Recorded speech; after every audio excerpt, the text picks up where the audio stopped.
c'est un grand bâtiment en forme de caprice des dieux. Vu du dessus. Ah oui, non, mais je viens d'un même le sol là.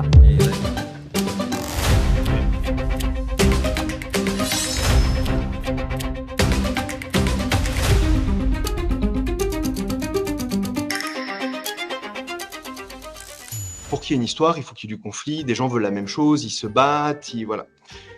Or, l'Europe, pour des raisons historiques, s'est construite à l'abri du conflit. Les institutions européennes ont été créées pour faire du compromis. Ce qui est une faiblesse de l'Union européenne, c'est-à-dire sa complexité, plusieurs institutions, plein de partis politiques, différentes nationalités, tout est fait en 24 langues, sur un ton long. Cette complexité-là, qui normalement est une faiblesse de l'Union européenne, quand on veut la faire comprendre, tout d'un coup, elle va devenir une force. Parce que la complexité est toujours un bon vecteur de comédie. De l'amendement 45, naturellement, l'amendement 13 ne portait pas initialement sur le paragraphe 13. Ouais.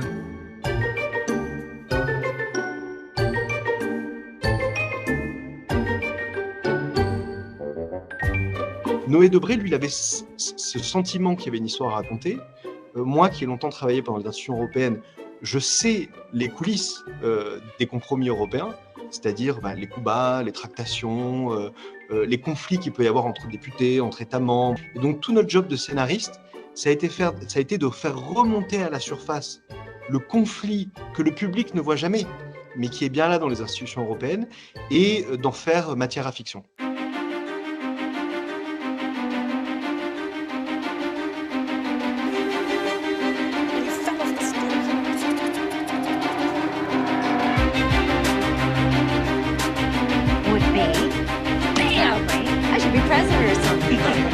Noé, moi et nos co-auteurs, on est très influencés par cette veine-là de la fiction américaine et anglaise. Dans le monde anglo-saxon, c'est beaucoup plus accepté qu'on peut rire de façon humaine, pas simplement à travers la farce, mais qu'on peut rire de la politique.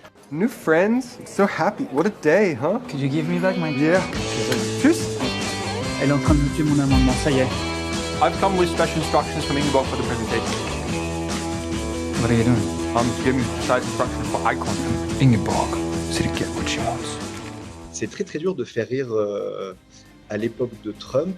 Premièrement parce qu'il est plus burlesque que ce que nous on peut imaginer. Et j'ai l'impression qu'il y a en série comme en politique, il y a des cycles.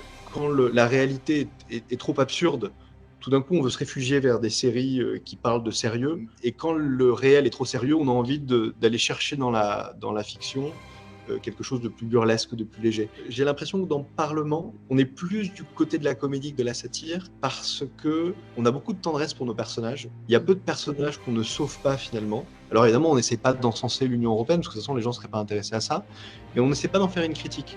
J'ai l'impression qu'on essaie de rire avec l'Union européenne, pas de rire d'elle, mais de rire avec elle.